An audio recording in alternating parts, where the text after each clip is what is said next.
بسم اللہ الرحمن الرحیم۔ السلام علیکم خواتین و حضرات، آج میں یہ دوسری ویڈیو اپلوڈ کر رہا ہوں۔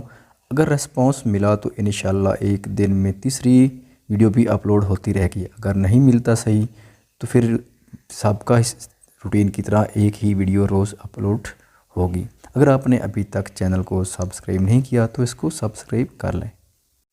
فہا فہا وہ مسلسل دروازہ بجاتے آوازیں دے رہا تھا اور وہ ہیثم کی گرفت سے بڑی مشکل سے پیچھے ہوئی گہرے سانس لینے لگی تھی۔ ہونٹ لال سرخ ہوئے تھے، گلاب کی پنکھڑیوں جیسے بھیگے۔ وہ گہرے سانس لیتی اٹھنے کی کوشش کرنے لگی تھی کہ اس کی کوشش کو ناکام بناتے۔ اس کی گردن میں منہ چھپایا تھا اور بیوٹی بون پر لب رکھے تھے۔ وہ کسی صورت اسے چھوڑ نہیں رہا تھا۔ ہے پلیز بھائی آئے ہیں، اس نے پریشانی سے کہا تھا، لبوں پر زبان پھرتے، مگر وہ سننے کو تیار ہی کب تھا۔ ایک لمحے کے لیے بھی گرفت ڈھیلی نہیں کی تھی۔ خبردار جو تم ایک انچ بھی ہلی یہاں سے، کڑے تیوروں سے کہا تھا۔ فہا تم ٹھیک ہو نا؟ فہا اس نے پھر سے پکارا تھا۔ جی ارسم بھائی میں ٹھیک ہوں، کیا ہوا؟ بگڑے تنفس کو بحال کرتے اس کی گرفت سے آزاد ہوتے کہا تھا۔ کیا کر رہی ہو؟ اتنی دیر بعد آواز دی ہے۔ ارسم نے اگلا سوال پوچھا تھا۔ بولو پیار، اپنا شوہر سے۔ ہیثم نے اس کے کان کے لوہ کو دانتوں تلے دباتے کہا تھا۔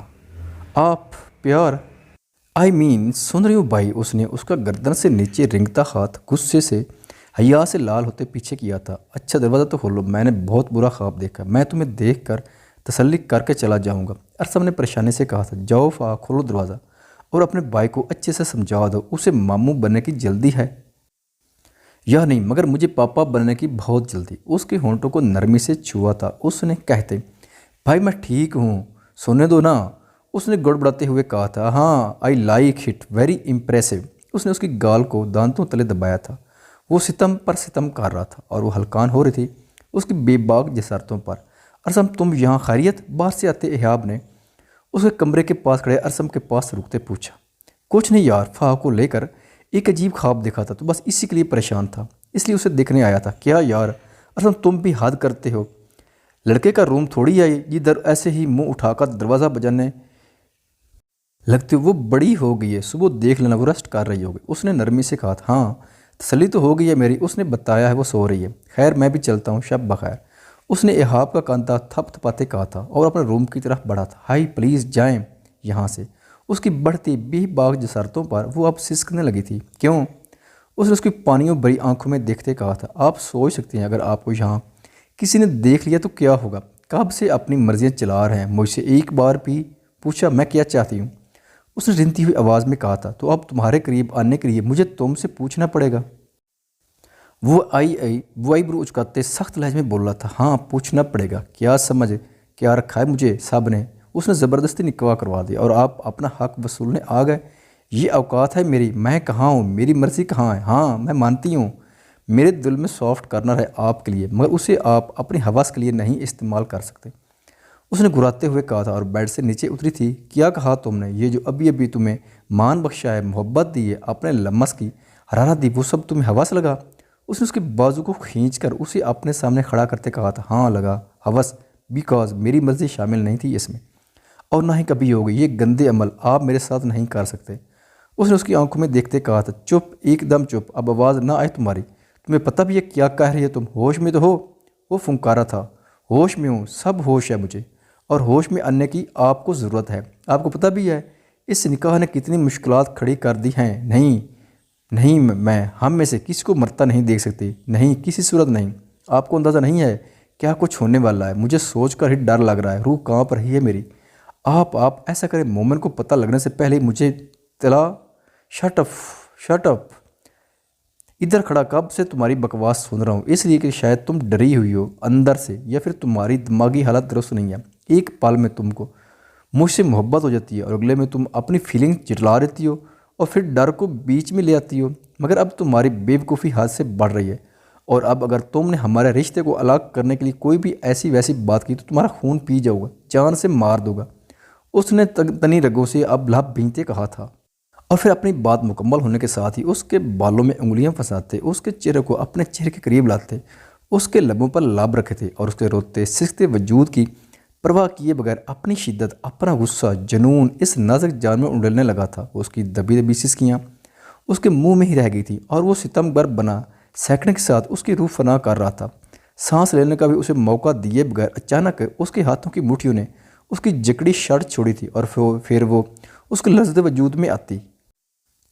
مزید کپ کپاٹ محسوس کرتا ہوش میں آیا تھا۔ اس کے نچلے لب سے خون کی بوندوں کو لبوں سے چنتے جھٹکے سے اس کے گہرے تنفس سے بحال وجود کو بیڈ پر پھینکا تھا۔ کل کا دن ہے تمہارے پاس، خود کو مینٹلی تیار کر لو، کیونکہ میں اب تمہاری بے وقوفیوں کو مزید برداشت نہیں کروں گا۔ اور یہ بات بھول جاؤ کہ تمہیں مجھ سے یا میرے جنون سے کبھی آزادی ملے گی۔ نہ میں تمہیں چھوڑ سکتا ہوں اور نہ ہی تم سے محبت کرنا چھوڑ سکتا ہوں۔ اور ہاں، ایک اور بات، پرسوں مجھے تمہارے لب پر اور کمر پر یہ زخموں کو نشان نہ ملے۔ چلتا ہوں، شرٹ ٹھیک کرو اور سو جاؤ۔ مزید کسی بے وقوفی کی پلاننگ کی تو یاد رکھنا سب کے سامنے وہ کروں گا جو تم سوچ بھی نہیں سکتی۔ اور یہ بات تم جانتی ہو میں اپنے قول کا کتنا پکا ہوں۔ اس کے لرزتے سستے وجود کو دیکھتے ایک ایک لفظ چبا چبا کر کہتے وہ رکا نہیں تھا۔ اپنا والٹ، موبائل، گاڑی کی کیز اٹھاتا وہاں سے نکلا تھا۔ آئی ہیٹ یو آئی، میرا دل کر رہا ہے تمہارا سر پھاڑ دوں، کمینہ، چھمک چلو، سست کچھوا، بندر، جانور، کاٹ دیا میرا لپ، اللہ پوچھے گا تمہیں، بد روح کہیں کا۔ اللہ کرے تمہارے بچے کیل جیسے سوکھے سڑے پیدا ہوں۔ آپ نے لپ پر زبان پھرتے سست کے کہا تھا، درد برداشت کرتے ہوئے، اور پھر پھوٹ پھوٹ کر رونے لگی تھی اپنی سانسوں میں۔ اس کی سانسوں کو محسوس کرتے تکیے میں سر دیے۔ بھابھی بھابھی بھابھی پنکی نے کمرے میں بیٹھے راگ الاپنا شروع کیا تھا۔ وہ کسی کام کے سلسلے میں جا رہی ہیں، آپ مجھے بتا۔ چپ کر، تجھ سے بات کی میں نے، جتنا ہو سکتا ہے کم منہ کھولا کرو میرے سامنے۔ اس نے منتہا کی بات سرے سے ہی کاٹتے کڑے تیوروں سے کہا تھا۔ بھابھی بھابھی، اس نے پھر سے آوازیں دینا شروع کر دی تھیں اور اب منتہا بھی چپ چاپ بیٹھی اس کے لیے سیب کاٹنے لگی تھی۔ کیا بات ہے، بولو، سارا نے اندر آتے کہا تھا۔ بات تو کچھ نہیں، وہ میں بس یہ کہنا چاہ رہی ہوں کہ 2 دن ہے تمہارے پاس۔ اگر تم نے میرے خلاف ثبوت اکٹھے کرنا بند نہ کیے تو اس گھر سے طلاق کا داغ اپنے ماتھے پر سجوا کر نکلو گے۔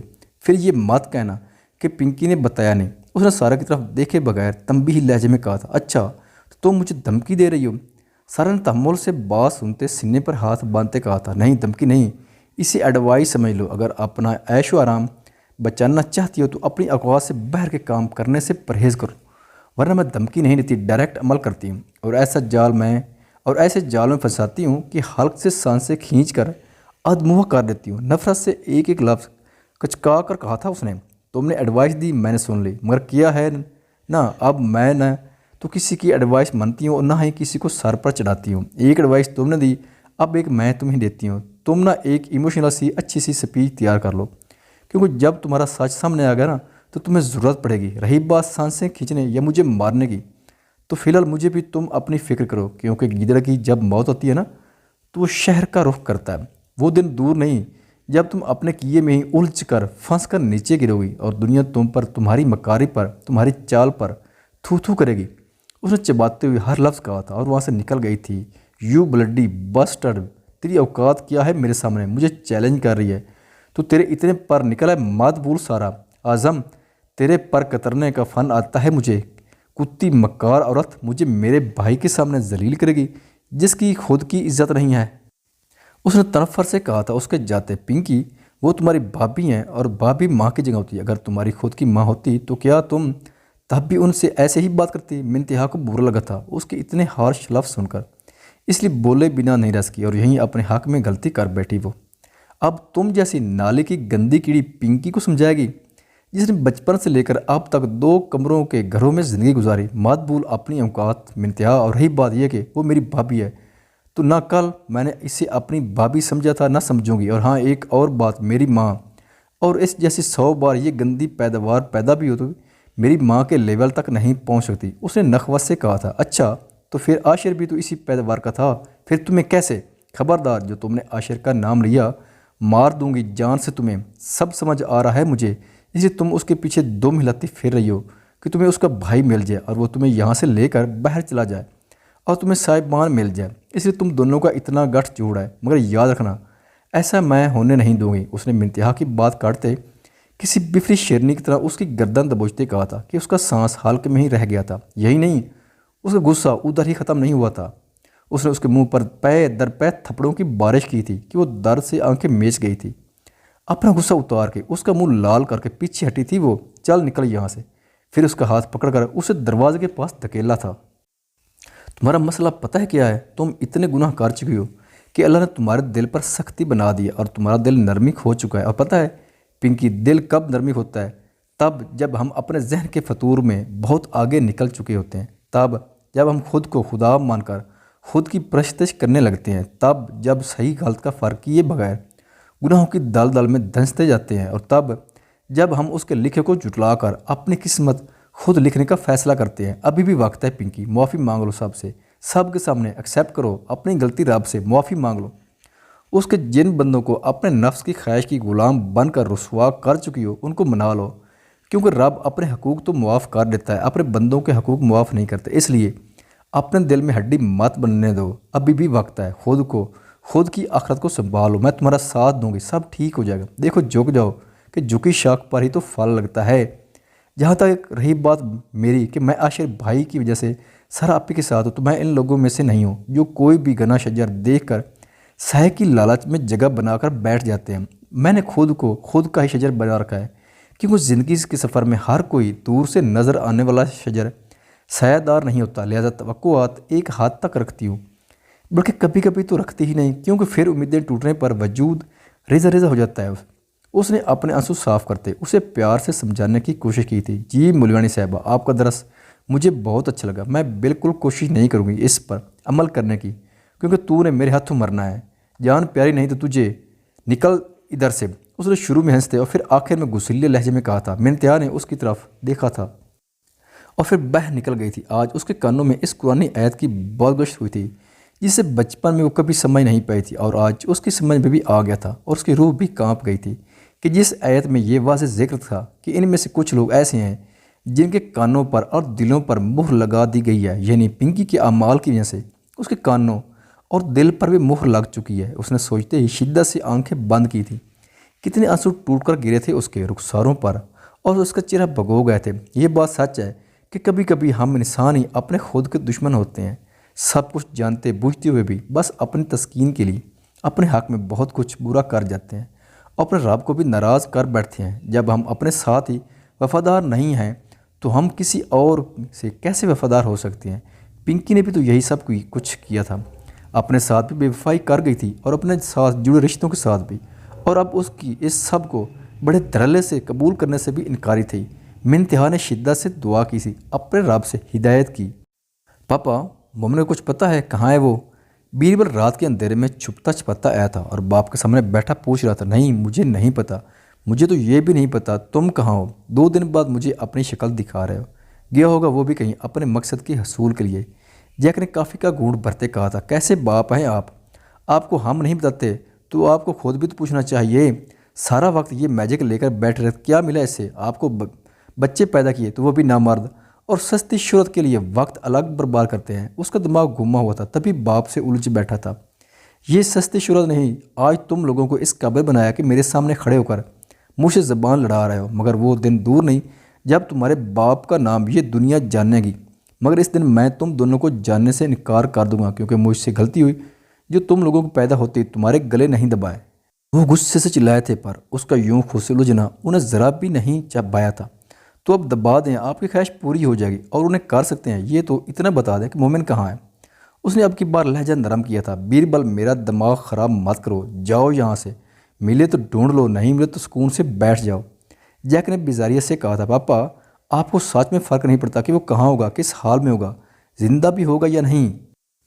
اس نے افسوس سے کہا تھا۔ اتنا مجھے علم ہے کہ وہ مرا نہیں ہوگا، کیونکہ جو سیریل کلر ہو کبھی بھی اتنی آسانی سے کسی کے بھی جال میں نہیں پھنستے۔ ہاں، اتنا میں وثوق سے کہہ سکتا ہوں کہ وہ کہیں نہ کہیں کچھ اور پلان کر رہا ہوگا، اس لیے جاؤ یہاں سے، میرا دماغ مات کھاؤ اور اپنے بکھیڑے خود سمیٹو۔ ایک بار پھر اپنی بات ختم کرتے اسے جاننے کے لیے کہا تھا۔ وہ کچھ دیر بیٹھا ان کی شکل دیکھتا رہا تھا، پھر افسوس سے ساری لاتا وہاں سے نکلا تھا مومن کو ڈھونڈنے۔ 2 فلائٹس بک کروانی ہے، ایک ہمنا ذکا اللہ کی اور ایک زینم ذکا اللہ کی۔ اس نے فون پر اطلاع دی تھی۔ وہاں ویزاز پروسیس بھی دیکھ لینا۔ وہاں مجھے ایک ایسا گھر چاہیے جہاں سب کچھ ہو، اینڈ ایوری تھنگ۔ ہاں ایسا ہی ہے، بس میں نہیں چاہتا وہ گھر سے باہر نکلیں۔ کچھ سرونٹس ہائر کروا دینا جو انہیں ہر چیز گھر پر ہی اویلیبل کر دے۔ ہاں یہ ٹھیک رہے گا، ایک ڈاکٹر بھی چاہیے جو اسپیشلی ہمنا کے لیے ہائر کرواؤ، مجھے اس کی ڈرگس چھڑوانی ہے۔ ٹھیک ہے، یہ سب جلد ہی ہونا چاہیے۔ اوکے ٹھیک، بائے کہتے انہوں نے کال رکھی تھی۔ میں تم دونوں کو کھونے کا تصور نہیں کر سکتا اور مجھے فی الحال